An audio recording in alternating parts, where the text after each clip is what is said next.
చూస్తున్నారు S8 news. S8 news కి స్వాగతం. బులెటిన్ల ముందుగా హెడ్లైన్స్. పహల్గామ్ ఉగ్రదాడికి ఏడాది ఎక్స్ వేదికగా భారత ఆర్మీ ట్వీట్.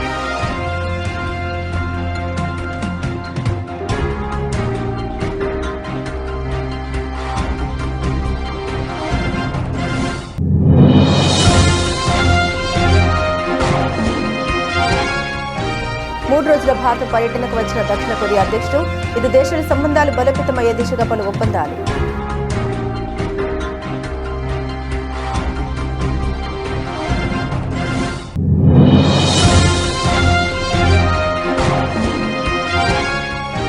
భారత్ కొరియాల మధ్య ద్వైపాక్షిక వాణిజ్యం రెట్టింపు చేయాలన్నది లక్ష్యం వెల్లడించిన వాణిజ్య పరిశ్రమల శాఖ మంత్రి పీయూష్ గోయల్.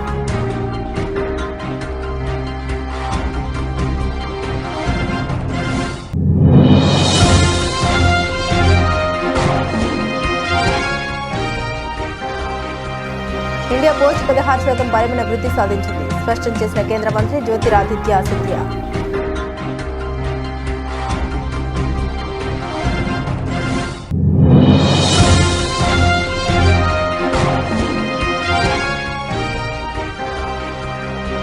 మేడిగడ్డ బ్యారేజ్ను పరిశీలించిన రేవంత్ రెడ్డి. పనులపై మంత్రులు, ఎన్డీఏసీ నిపుణులు, ఇరిగేషన్ అధికారులతో సీఎం సమీక్ష.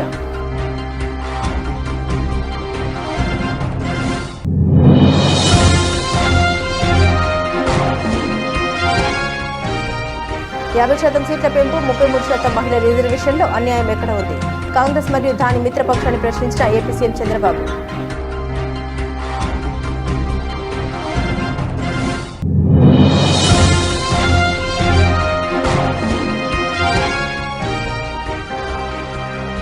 మేము అధికారంలోకి రాగానే హైడ్రాను పీకి చెరువులో పడేస్తాం. జగిత్యాల సభలో కేసీఆర్ కీలక వ్యాఖ్యలు.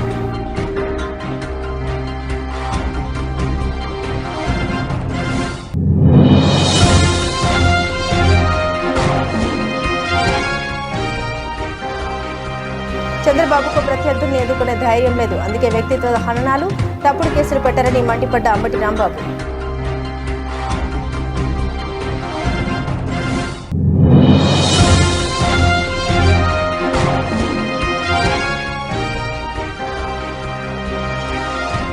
అప్పుడు బీఆర్ఎస్ కి, ఇప్పుడు కాంగ్రెస్ కి ఏటీఎంల కాళేశ్వరం. బండి సంజయ్ సంచలన ఆరోపణ.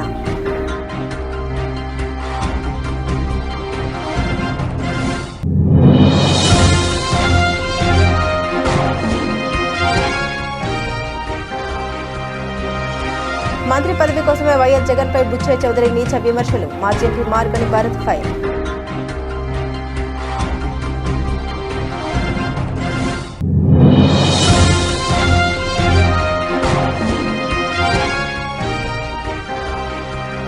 రాజా శివాజీ ట్రైలర్ విడుదల కార్యక్రమంలో దంపతుల భావోద్వేగం. భార్య సహకారం, తండ్రిని గుర్తు చేసుకుంటూ రితేష్ భావోద్వేగం.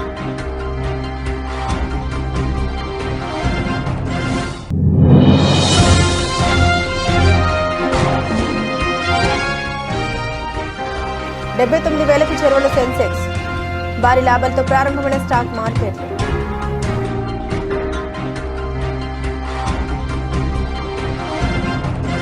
అనంతనాగ్ జిల్లా పహల్గామ్ ఉగ్రదాడి ప్రపంచవ్యాప్తంగా సంచలనం సృష్టించిన సంగతి తెలిసిందే. ఈ దాడిలో ఓ స్థానికుడు సహా 25 మంది పర్యాటకులు ప్రాణాలని కోల్పోయారు. దీంతో భారత ఆపరేషన్ సింధూర్ చేపట్టి పాకిస్తాన్కు గట్టి బుద్ధినైతే చెప్పింది.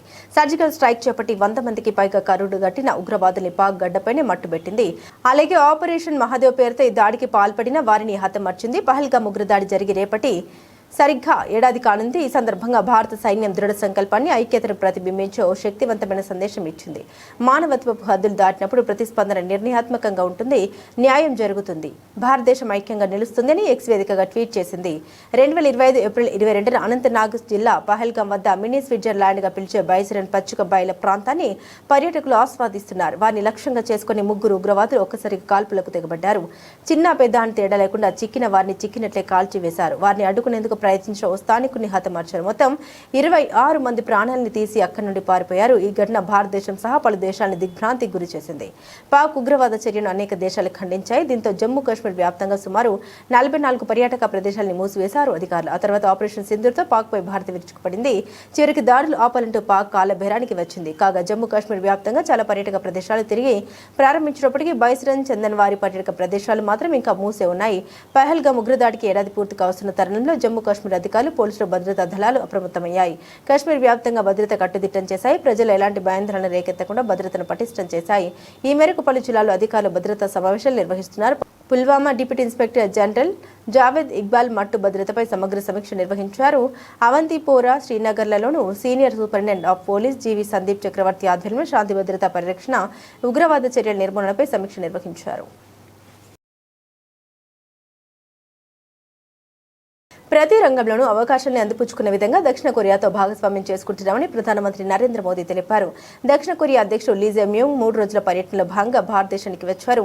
ఇరు దేశాల సంబంధాలు బలోపేతం అయ్యే దిశగా ప్రధాని మోదీ, లీ జే-మ్యూంగ్ సమక్షంలో పలు అవగాహన ఒప్పందాలు జరిగాయి. ఈ సందర్భంగా జరిగిన సంయుక్త మీడియా సమావేశంలో ప్రధాని మోదీ మాట్లాడారు. చిప్స్ నుండి షిప్స్ వరకు, టాలెంట్ నుండి సాంకేతిక వరకు, ఎంటర్టైన్మెంట్ నుండి ఎనర్జీ వరకు ప్రతి రంగంలో అవకాశాలను అందిపుచ్చుకునే విధంగా భాగస్వామ్యం కుదుర్చుకున్నట్టు తెలిపారు. వాణిజ్య ఒప్పందాల విలువ 2030 నాటికి $50 బిలియన్ చేర్చేందుకు ప్రయత్నాలు చేస్తున్నట్టు తెలిపారు. 8 वर्ष बाद कोरिया के राष्ट्रपति की यह भारत यात्रा अत्यंत महत्वपूर्ण है. डेमोक्रेटिक वैल्यूज, मार्केट इकोनॉमी और respect for rule of law हम दोनों देशों के डीएनए में है. इंडो पैसिफिक क्षेत्र में भी हमारा कॉमन आउटलुक है.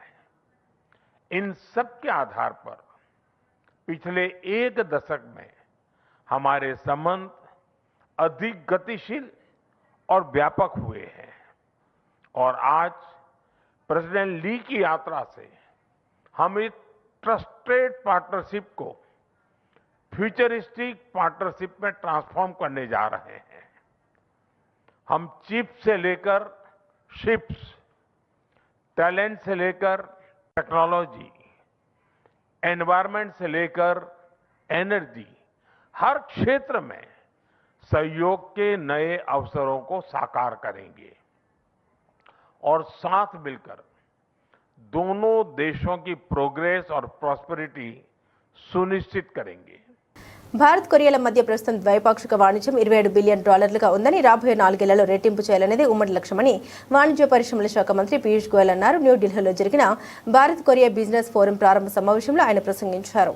This delta of opportunity from 4 trillion to 30 trillion in the next 2.5 decades provides a once in a lifetime opportunity for businesses to grow and look at bright prospects, particularly given the large, talented young population that India has, the aspirations of 1.4 billion Indians, the fact that we have a rapidly rising middle class with significant increase in their incomes, all of these make for very good destination for Korean investment, Korean manufacturing. Our bilateral trade is, of course, about $27 billion. We have been tasked by our 2 leaders, President and Prime Minister, that we should double this by 2030. That's 4 years.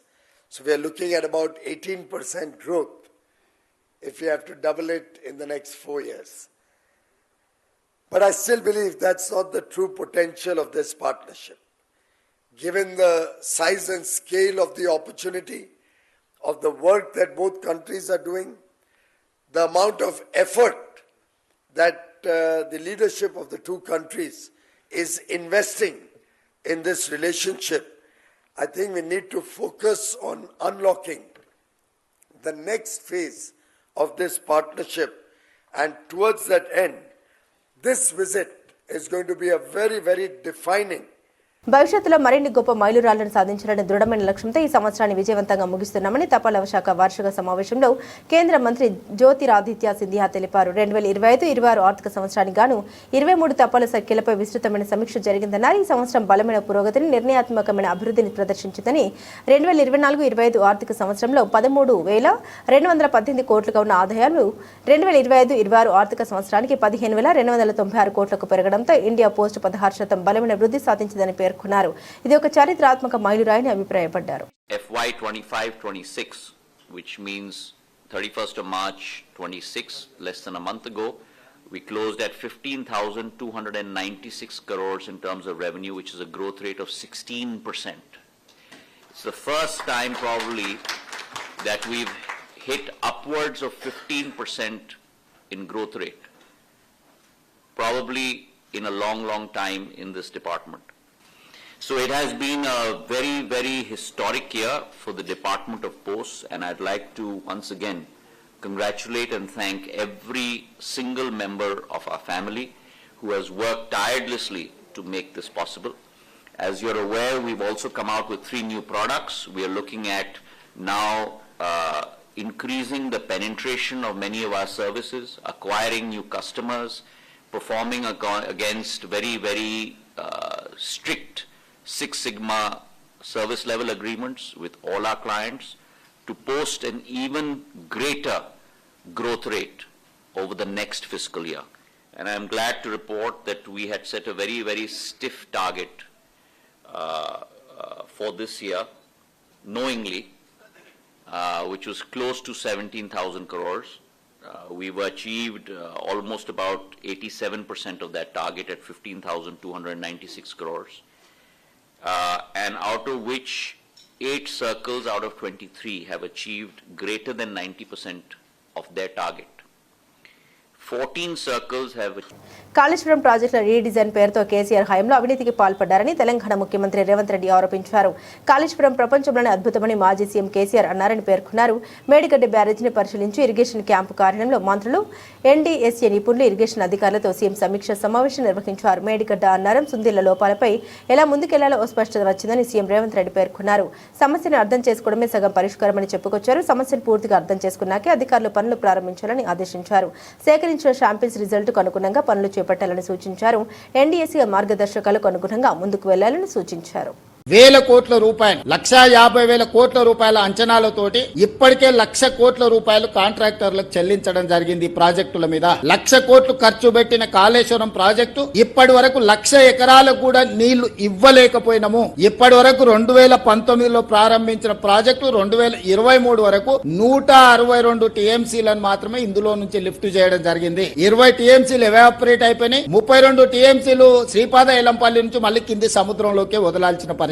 So Kaleshwaram మీద 1,00,000 కోట్ల రూపాయల ఖర్చు పెడితే ఇప్పటి వరకు నికరంగా 1,00,000 ఎకరాలకు కూడా నీళ్లు ఇవ్వలేకపోయినాము. అట్లని 1,00,000 కోట్లు ఖర్చు పెట్టిన ప్రాజెక్టును గాలికి వదిలేసే పరిస్థితి లేదు. వదిలితే ఒక భారము, పునర్నిర్మిస్తే ఇంకొక భారం. కానీ ఇందులోనే అన్ని చర్చలు చేసి వీటన్నిటిని కూడా రిపేర్ చేసుకుని మళ్ళీ ఈ తెలంగాణ ప్రాంతానికి నీళ్లు అందించడానికి అవసరమైన పనులు చేయాలని చెప్పి ఈ రోజు మేము నిర్ణయం తీసుకున్నాం. దాంట్లో భాగంగానే పొలిటికల్ విజిట్ కాదు, ఇది ఎక్స్పర్ట్స్ విజిట్. ఎక్స్పర్ట్స్ విజిట్ లో పొలిటికల్ ఎగ్జిక్యూటివ్స్ మేమందరం ఇన్వాల్వ్ అయినాం. ఆ ప్రభుత్వం అధికారంలో ఉన్నప్పుడే ప్రాజెక్టులో సమస్యలు రాగానే ఎన్డీఎస్ఏ పర్యటించి 2023 నవంబర్ 1 తారీఖు నాడు ప్రాథమిక నివేదిక ఇచ్చింది. డిజైన్లలో లోపం ఉంది, నిర్మాణంలో లోపం ఉంది, నాణ్యతలో లోపం ఉంది, నిర్వహణలో కూడా లోపం ఉంది. కాబట్టి దీన్ని పూర్తి స్థాయిలో సాంకేతికంగా విశ్లేషించిన తర్వాతనే ముందుకు వెళ్తాం. ఈ ప్రాజెక్టులలో నీళ్లు నింపడం కూడా ప్రమాదకరము అని చెప్పి ఎన్డీఎస్ఏ మొట్టమొదటి నివేదిక చంద్రశేఖరరావు గారు ముఖ్యమంత్రిగా ఉన్నప్పుడే ఇచ్చింది. అప్పుడు కూడా ఎదురుదాడి చేసిండ్రు తప్ప తక్షణమే చర్యలు తీసుకోవడానికి ప్రయత్నం చేయలే. ఆ తర్వాత విజిలెన్స్ అండ్ ఎన్ఫోర్స్మెంట్ నివేదిక ఇచ్చింది. ఆ తర్వాత ఎన్డీఎస్ఏ పూర్తి స్థాయి నివేదిక ఇచ్చింది. ఆ తర్వాత కాంగ్రెస్ పార్టీ అధికారంలోకి వచ్చిన తర్వాత విచారణకు జ్యుడిషియల్ కమిషన్ ఇస్తే పీసీ ఘోష్ గారు 645 పేజీల రిపోర్ట్ సవివరంగా ప్రభుత్వం వైపు నుంచి పొలిటికల్ ఎగ్జిక్యూటివ్ చేసిన తప్పులు, ఎగ్జిక్యూటివ్ ఆఫీసర్స్ చేసిన తప్పులు, నిర్మాణ సంస్థ చేసిన తప్పులు, ఇందులో అంచనాలను పెంచి ఏ విధంగా దోసుకున్నారు సంపూర్ణంగా నివేదిక ఇచ్చింది. ఏ రాష్ట్రం కూడా సీట్లను కోల్పోదని ప్రధాని మోదీ స్పష్టం స్పష్టం చేశారని ఏపీ సీఎం చంద్రబాబు అన్నారు. తమిళనాడు ఎన్నికల ప్రచారంలో భాగంగా చంద్రబాబు మీడియాతో మాట్లాడారు. 50% సీట్ల పెంపు, 33% మహిళా రిజర్వేషన్, ఇందులో అన్యాయం ఎక్కడ ఉందని కాంగ్రెస్ మరియు దాని మిత్రపక్షాన్ని ప్రశ్నించారు. అలాగే డబుల్ ఇంజన్ సర్కార్ బుల్లెట్ వేగంతో అభివృద్ధి చేస్తుందని ఈ సందర్భంగా ఆయన పేర్కొన్నారు. కేంద్రం అనేక పథకాలను దక్షిణాది మెట్రో నగరాలను కలిపే హైస్పీడ్ రైళ్లను అభివృద్ధికి సరిపడా నిధుల్ని అందించిందని తెలిపారు. 2-3 times Vajpayee ji NDA 1 has introduced the bill. Congress didn't support. Again Congress UPA has come. They brought the bill. Parliament Rajya Sabha, they passed the bill with the support of BJP. Lok Sabha not supporting their allies in the name of that. They denied, they postponed. Again 23, Honorable Prime Minister introduced the bill. He was able to communicate, convince the nation. With that pressure, they are able to pass the bill. Again, Honorable Prime Minister wanted to prepone in execution. That bill is very clear. After the census, then only delimitation. Even we have to keep in mind, even 2001 delimitation bill has brought. At that time, Vajpayee was the Prime Minister. South India population compared to North India is reducing. If you go to 91 census, we should have lost seats. He made it very clear. Every state will have standard, same. గ్రామ పంచాయతీని నాశనం పట్టించారని, మున్సిపాలిటీలను మురికి కూపంగా పట్టించారని కాంగ్రెస్ పాలనపై BRS అధినేత కేసీఆర్ మండిపడ్డారు. మరి ఏం సక్కగుందని ప్రశ్నించారు. అందుకే కాంగ్రెస్ పోవాలి, బీఆర్ఎస్ రావాలని జీవన్ రెడ్డి వంటి సీనియర్ నాయకులు అంటున్నారని తెలిపారు. వాళ్ళ నోటి నుండి వట్టిగానే ఆ మాట వస్తుందా, బాధ్యత లేకుండానే వస్తుందా అని ప్రశ్నించారు. ఏం చూసినా చక్కగా లేకపోతే పొద్దున్న లేస్తే దోపిడీ తప్ప ఇంకోటి లేకపోతే ఎందుకు ఈ పరిస్థితి వస్తుందని అడిగారు. హైదరాబాద్లో హైడ్రా ఉందని, నిజామాబాద్కు నిద్ర తీసుకొస్తామని పీసీసీ ప్రెసిడెంట్ ఒకరు చెబుతున్నారని మండిపడ్డారు కేసీఆర్. రేపు జగిత్యాలకు జిడ్రా అంటాడని సెటర్ వేశారు. మీకేం కావాలి, పేదల్లో కొంపలు కూల్చడమేనా అని ప్రశ్నించారు కేసీఆర్. హైడ్రా తెచ్చిపెట్టింది. దానికి ఆ హైడ్రాకు ఆ పీసీసీ ప్రెసిడెంట్ అని ఉంటాడు ఆయన, కాంగ్రెస్ కమిటీ అధ్యక్షుడు. ఆయన నిజామాబాద్లో పోయి చెప్తుండు, హైదరాబాద్లో హైడ్రా, నిజామాబాద్ కూడా తెత్తం బిడ్డ, నిజామాబాద్లో నిడ్రా, రేపు జగిత్యాలలో కూడా జిడ్రా అంటాడు. ఇక అది ఏం కావాలి, మొత్తం పేదల కొంపలన్నీ కూల్చుడేనా? కేసీఆర్ రాజ్యానికి వచ్చినప్పుడు 3.5 లక్షల మందికి పేదలు ఎక్కడ ఉన్నారో అక్కడనే పట్టాలు ఇచ్చినాం. వాళ్ళని ఆగం చేయకుండా పాపం గరీబోళ్ళు 3.5 లక్షల కుటుంబాలకు హైదరాబాదు చుట్టుపక్కల వేరే పట్టణాల్లో కూడా పట్టాలు ఇచ్చిన వాళ్ళని బతకనిచ్చినాం. ఇలా ఏం కూలగొట్టుడు? అది పుస్తకాలు కూడా తీసుకుని పోరాటాలు చదువుకునేటి అంతే గిరితమా? నేను ఒక్కటే మాట మనం చేస్తా ఉన్నా, గ్యారంటీగా బీఆర్ఎస్ గవర్నమెంట్ వచ్చేది ఖాయం. మొట్టమొదటి రోజులనే ఈ హైడ్రా అంటోని ఎత్తి అవతల వరేస్తామని చెప్పి నేను మనం చేస్తా ఉన్నా. తీసేయన్నా దాన్ని, హైడ్రాని తీసేయనన్నా, పక్క మాటనా? మళ్ళా మొదలు పెట్టిరా ఇక జరాగు, 5 నిమిషాలు అది అయిపోతుంది. హైడ్రాని పీకేసి మొదటి సంతకంతోనే తీసి చెరువులో వాడేస్తాం దాన్ని. ఇప్పుడు మనం చేయలేం. 46,000 చెరువులు మంచిగా చేసినాం. ఏమన్నా గుడిసె కూడా కూలగొచ్చామా, ఇల్లు కూలగొచ్చామా? ఇదేమి ఇచ్చేంతరం నాకు అర్థం కాదు. మూసి అని దాని ఎంబడి వాడారు, దానికి ఆడ గరీబులు ఉంటారు పాపం. మూసి ఎంబడిన గరీబులను వాళ్ళని ఏమి ఏడిపించడు? పొద్దున్న లేతే వాళ్ళు నిద్రపోకుండా, వాళ్ళ కంటి మీద కొనుక్కు లేకుండా, అది ఎవడు చేసే ప్రాజెక్ట్ అయ్యేది కాదు, పీకేది అవుతుందా? 15,000 ఇల్లు కూడా కొడతారట. ధర్మమేనా అది? ఈ రకంగా ఇప్పుడు పనికి మాలిన హైడ్రా తెచ్చి మూసి అది చెయ్యాలి, మూసి మంచిగా చేయాల్సిందే వద్దనే వాడు అన్నాడు. అన్ని వేల ఇల్లు కూడా కొట్టడం ఎందుకు నాకు అర్థం కాదు. అలా ఏం లేదు, భూములు కబ్జా పెట్టే రియల్ ఎస్టేట్ దందా తప్ప దానిలో ఏం లేదు. మూసి ప్రజల కోసం కాదు, నగర ప్రజల కోసం కాదు, ఈజీగా చేయగలిగిన దాన్ని, మామూలుగా చేయగలిగిన దాన్ని నాశనం బట్టి దానికి కథం పడతా ఉన్నా. ఏది చూసినా కూడా ఒక రకమైన దోపిడీ, ఒక రకమైనటువంటి గుండాగిరి, అరాచక వ్యవస్థతో ముందుకోతున్నారు తప్ప ప్రజా సంక్షేమాన్ని కాంక్షించి ఒక్క స్కీమ్ కూడా రాలే. వైఎస్ఆర్సీపీని రాజకీయంగా ఎదుర్కొనే ధైర్యం లేక చంద్రబాబు వ్యక్తిత్వ హననం, తప్పుడు కేసులు, అనుకూల మీడియా సహాయంతో దుష్ప్రచారాలకు దిగుతున్నారని వైఎస్ఆర్సీపీ నేత మాజీ మంత్రి అంబటి రాంబాబు ఆక్షేపించారు. ఎప్పుడు పూర్తవుతుందో తెలియని అమరావతి కోసం లక్షల కోట్లు పెట్టేందుకు సిద్ధమైపోతున్నారని, అన్ని విధాలా మంచిదైన మావిగన్ ప్రతిపాదన చేస్తే మాత్రం ట్రోలింగ్ చేయిస్తున్నారని మండిపడ్డారు. రాజకీయంగా ఏమాత్రం నైతిక విలువలేని వ్యక్తి చంద్రబాబుని ఎన్డీఏలో ఉంటూ రేవంత్తో చట్టాపట్టాలు వేసుకొని తిరగడమే దీనికి నిదర్శనమన్నారు. రాజకీయంగా ఎదుర్కోవాలనేటువంటి ఉద్దేశం చంద్రబాబు నాయుడు గారికి లేదు. ఎలా ఎదుర్కోవాలి అంటే వ్యక్తిత్వ హననం చేయటం, పోలీసుల చేత ఫాల్స్ కేసులు పెట్టడం, భయపెట్టడం, లేదు ఆయనకున్నటువంటి మీడియా శక్తితో కళ్ళబొల్లి మాటలు చెప్పి దుష్ప్రచారం చేయటం. ఉదాహరణకి మావిగన్ అనే ఒక ప్రపోజల్ని గౌరవ మాజీ ముఖ్యమంత్రి జగన్మోహన్ రెడ్డి గారు తీసుకొచ్చారు. అది తీసుకొచ్చిన దగ్గర నుంచి ఎన్ని రకాలుగా అది పెద్ద భూతపదమైనట్టు, మావిగన్ అనేది అది అసలు అసాధ్యమైనట్టు రకరకాలుగా ట్రోల్ చేశారు. రకరకాలుగా వాళ్ళకున్నటువంటి ఛానల్స్ చెప్పించేటటువంటి ప్రయత్నం చేశారు. లైక్ లడ్డు, తిరుపతి ప్రసాదంలో కొవ్వు గెలిచిందని, పంది కొవ్వు గెలిచిందని, చేప నూనె గెలిచిందని, ఏ విధంగా అయితే టీవీ ఛానల్స్లోనూ ఆయనకున్న మీడియా శక్తితోనూ ప్రచారం చేసి దాముడు సతికిలు పడ్డాడో ఆ రకంగా ఇది కూడా మొదలెట్టాడు. ఇది కూడా అదే పరిస్థితి జరుగుతూ ఉంది. మావిగన్ అనేది ఒక అద్భుతమైనటువంటి ప్రపోజల్. అయితే ఏమంటే అద్భుతమైన ప్రపోజల్ మీరుండగానే ఎందుకు పెట్టలేదు అని అడిగేవాళ్ళు ఉంటారు, సహజం. మేము ఉన్నప్పుడు 3 రాజుల ప్రపోజల్ పెట్టాము. దాన్ని అడిదిప్పి చాలా మేనేజ్ చేసి అది కాకుండా చేశారు. ఓకే, అది ఎప్పటికైద్దండి నాకు తెలియగలుగుతాను. అమరావతి ఎంతకైద్ది? అమరావతి ఎప్పటికైద్ది? అమరావతి అసలు నేను తెలియగలుగుతా. విఘ్నులైనటువంటి ఆంధ్ర రాష్ట్ర ప్రజానీకాన్ని అడుగుతా ఉన్నా, తెలుసుకోండి. రాజధానిని నిర్మించవలసినటువంటి స్థాయిలో ఆంధ్రప్రదేశ్ ఉందా? 12 సంవత్సరాల క్రితం విడిపోయినటువంటి ఆంధ్రప్రదేశ్ ఒక మహా అద్భుతమైన పట్టణాన్ని నిర్మించి దాన్ని రాజధానిగా తయారు చేసుకోవాల్సిన అవసరం ఉందా? పట్టణాలు లేవా? హైదరాబాద్ ఎవరైనా నిర్మించాడా? ముఖ్యమంత్రి రేవంత్ రెడ్డి మాజీ సీఎం కేసీఆర్ పై కేంద్ర మంత్రి బండి సంజయ్ తీవ్రస్థాయిలో విరుచుకుపడ్డారు. మంగళవారం మీడియాతో మాట్లాడుతూ రేవంత్ రాహువు, కేసీఆర్ కేతువు అంటూ వ్యాఖ్యానించారు. కేసీఆర్ రేవంత్ భాషను చూసి ప్రజలు నవ్వుకుంటున్నారని అన్నారు. కాళేశ్వరం ప్రాజెక్టుపై సీఎం రేవంత్ రెడ్డి మాట మార్చారని మండిపడ్డారు. కాళేశ్వరం ప్రాజెక్టు జరిగిన స్కామ్ 1,00,000 కోట్ల 9,000 కోట్ల అని ప్రశ్నించారు. కేసీఆర్ కుటుంబంలో ఒకరిపై అయినా ప్రభుత్వం చర్యలు తీసుకుందని నిలదీశారు. గతంలో బీఆర్ఎస్ కి, ఇప్పుడు కాంగ్రెస్ కు కాళేశ్వరం ఏటీఎంలో మారిందని కేంద్ర మంత్రి ఆరోపించారు. కేంద్రానికి రేవంత్ రెడ్డి రాసిన లేఖలో ఏముందని అడిగారు.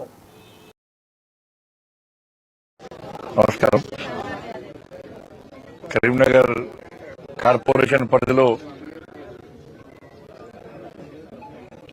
అభివృద్ధి పనులలో భాగంగా అమృత్ 2 ద్వారా కేంద్రం నుంచి వచ్చిన నిధుల నుండి కరీంనగర్ కార్పొరేషన్లోని 3 చెరువులు, కొత్తపల్లి, రేకుర్తి, తిరువటపల్లి, ఈ చెరువులను ఆధునీకరించాలి, అభివృద్ధి చేయాలనే ఒక లక్ష్యంతో పనులు ప్రారంభించడం జరిగింది. నిన్న కొత్తపల్లి, తిరువటపల్లి చెరువులలో అభివృద్ధి పనులు ప్రారంభించడం జరిగింది. ఈరోజు రేకుర్తికి సంబంధించి 1,98,00,000 నిధులతోని ఈ ప్రాంతాన్ని మొత్తం, ఈ చెరువు కట్ట ప్రాంతాన్ని అంతా కూడా ఆధునీకరించడం, అందంగా తీర్చిదిద్దడం, ఒక పర్యాటక కేంద్రంగా తయారు చేయడం, దాంతోపాటు ముఖ్యంగా కాలుష్య నివారణ కోసము ఇవాళ డ్రైనేజ్ వాటర్ అంతా కూడా దీనికి వచ్చేటువంటి ప్రమాదం ఉంది. అవి రాకుండా ఉండడానికి డ్రైనేజ్ వ్యవస్థను ఏర్పాటు చేసి కొంచెం హంగు ఆర్భాటాలతో ఒక మంచి ఆలోచనతో ఒక బ్యూటిఫికేషన్ చేయాలని చెప్పే లక్ష్యంతో కేంద్ర ప్రభుత్వం ఈ అమృత్ నిధులను కేటాయించడం జరిగింది. 5,82,00,000 రూపాయల నిధులను ఈ 3 చెరువుల కోసం ఇవ్వడం, ఇలా 1,98,00,000తోని ఈ రేకుర్తి చెరువును చాలా అందంగా తీర్చడం, ఒక పర్యాటక కేంద్రంగా మార్చడం, ప్రజలందరూ వచ్చి సేదెద్దరు విధంగా కరీంనగర్ కార్పొరేషన్ లో మహిళా బిల్లు సాక్షిగా తెలుగుదేశం పార్టీ కపట బుద్ధి, కాంగ్రెస్ పార్టీతో చంద్రబాబు నాయుడు నడుపుతున్న రహస్యాల ఆలోచి రాజకీయాలు దేశ ప్రజల ముందు బట్టబయలయ్యాయని మాజీ ఎంపీ మార్గంటి భరత్ విమర్శించారు. రాజమండ్రిలోని వైఎస్ఆర్సీపీ కార్యాలయంలో జరిగిన మీడియా సమావేశంలో ఆయన మాట్లాడారు.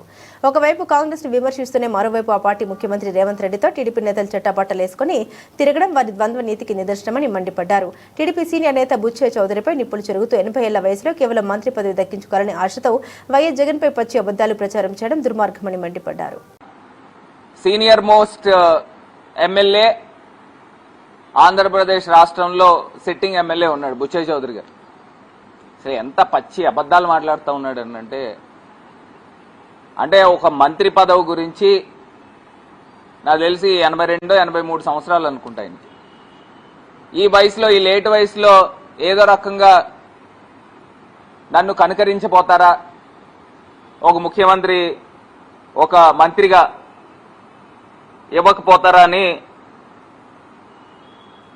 ఆయన బుచ్చయ్య చౌదరి గారు నిన్న జగన్మోహన్ రెడ్డి గారిని ఉద్దేశించి ఎంత అన్యాయంగా మాట్లాడానంటే, పరిటాల రవి గారి యొక్క హత్యలో జగన్మోహన్ రెడ్డి గారు, అప్పుడు రాజశేఖర్ రెడ్డి గారు ఆయన ఆధ్వర్యంలో జరిగింది హత్య అని చెప్తా ఉన్నాడు. నేను అడుగుతా ఉన్నా, ఎందుకండి బుచ్చయ్య చౌదరి గారు 8-10 వయసులో మీ కొడుకు వయసున్న జగన్మోహన్ రెడ్డి గారి పైన రోజుల్లో టీవీ బాంబు పెట్టి ఏ రకంగా మద్దెల చెరువు సూరి గారు వాళ్ళ కుటుంబ సభ్యులు చనిపోయారో టీవీ బాంబు వ్యవహారంలో, మరి రాజా శివాజీ చిత్రానికి తాను పడిన కష్టాన్ని భార్య జెనెలియా అందించిన సహకారాన్ని తన తండ్రిని తలుచుకుంటూ సినీ నటుడు రితేష్ దేశ్ముఖ్ ఎమోషనల్ అయ్యారు. ఆయన పక్కన ఉన్న జెనెలియా ఆ మాటలకు భావోద్వేగంతో కంటతడి పెట్టుకున్నారు. రాజా శివాజీ చిత్రం ట్రైలర్ విడుదల కార్యక్రమంలో వీరిద్దరు భావోద్వేగానికి గురయ్యారు. ఇద్దరు భావోద్వేగానికి గురికావడంతో అక్కడ కాసేపు గంభీరమైన వాతావరణం కనిపించింది. ఛత్రపతి శివాజీ జీవిత కథ ఆధారంగా తెరకెక్కిన ఈ సినిమా రాజా శివాజీది. ఇది తన డ్రీమ్ ప్రాజెక్టు కావడంతో రితేష్ దేశ్ముఖ్ టైటిల్ పాత్ర పోషిస్తూ దర్శకత్వం వహించారు. ఈ చిత్రంలో జెనెలియా కూడా నటించారు. సంజయ్ దత్, అభిషేక్ బచ్చన్, విద్యా బాలన్ తదితర ప్రముఖులు కీలక పాత్రల్లో నటించారు. మే 1న ఈ సినిమా విడుదల కానుంది. అంతర్జాతీయంగా నెలకొన్న సానుకూల పరిణామాలతో మంగళవారం ఉదయం భారత స్టాక్ మార్కెట్లు భారీ లాభాల్లో ట్రేడ్ అవుతున్నాయి.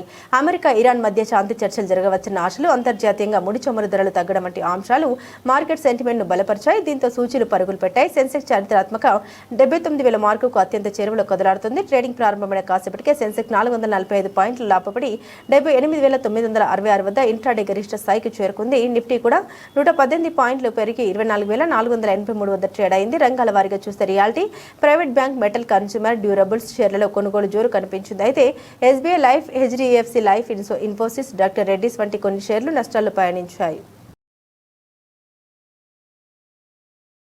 బులెటిన్ ముగించే ముందు హెడ్లైన్స్ మరోసారి. పహల్గామ్ ఉగ్రదాడికి ఏడాది ఎక్స్ వేదికగా భారత ఆర్మీ ట్వీట్.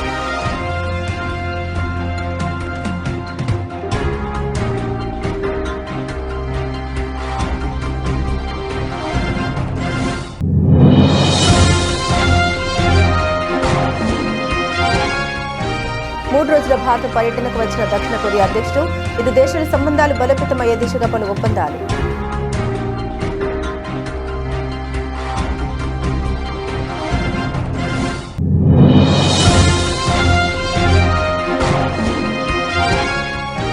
భారత్ కొరియాల మధ్య ద్వైపాక్షిక వాణిజ్యం రెట్టింపు చేయాలనేది లక్ష్యం వెల్లడించిన వాణిజ్య పరిశ్రమల శాఖ మంత్రి పీయూష్ గోయల్.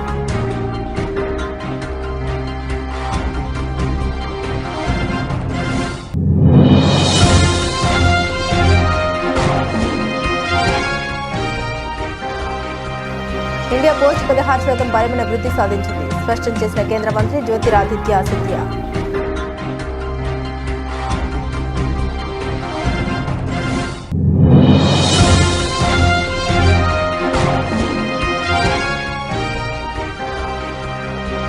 మేడిగడ్డ బ్యారేజ్ను పరిశీలించిన రేవంత్ రెడ్డి.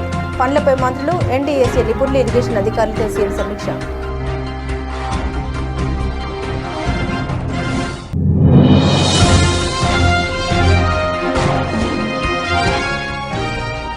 యాభై శాతం సీట్ల పెంపు, 33% మహిళల రిజర్వేషన్లో అన్యాయం ఎక్కడ ఉంది? కాంగ్రెస్ మరియు దాని మిత్రపక్షాన్ని ప్రశ్నించిన ఏపీ సీఎం చంద్రబాబు.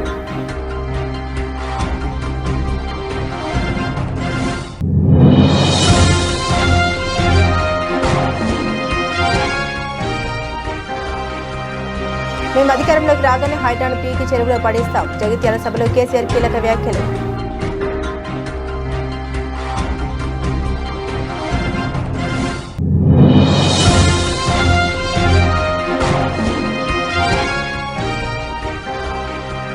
చంద్రబాబుకు ప్రత్యర్థుల్ని ఎదుర్కొనే ధైర్యం లేదు, అందుకే వ్యక్తిత్వ హననాలు, తప్పుడు కేసులు పెట్టారని మండిపడ్డ అంబటి రాంబాబు.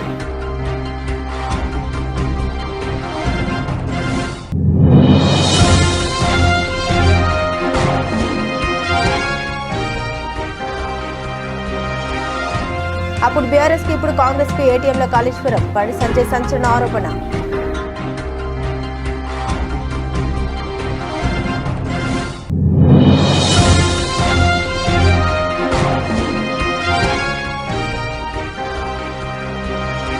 మంత్రి పదవి కోసమే వైఎస్ జగన్ పై బుచ్చయ్య చౌదరి నీచ విమర్శలు. మాజీ ఎంపీ మార్గని భారత్ ఫైర్.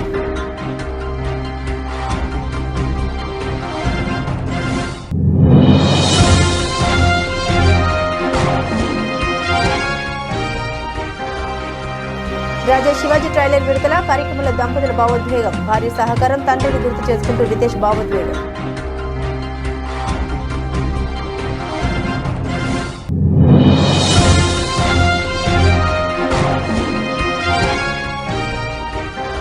$79,000కు చేరువలో సెన్సెక్స్. భారీ లాభాలతో ప్రారంభమైన స్టాక్ మార్కెట్లు.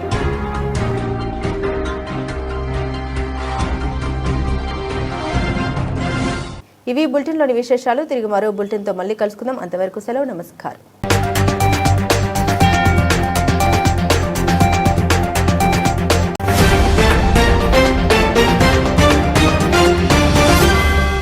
మీరు చూస్తున్నారు S8 న్యూస్.